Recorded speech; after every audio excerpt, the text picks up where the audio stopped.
I had no income whatsoever. And a guy pulled up next to me in a car, quite an expensive car. He said that as well as working, he'd give me somewhere to stay.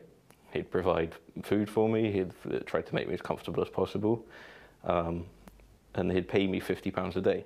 My boss decided to go up to the site that his family lives on. And there everything went very, very quickly downhill. He stopped paying me anything at all. We were working up to 15 hours a day. And it's very, very physical work, very, very heavy work. So there were a lot of broken-looking people. There was no rest. Every waking minute of every day was spent working somehow. There were, I'd say, around 20 other workers on the site who were working for other members of my boss's family.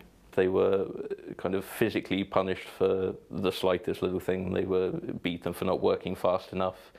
I've seen people attacked with work tools, with spades, with pickaxes. They had their heads shaved. They lived 15 men in a horse box.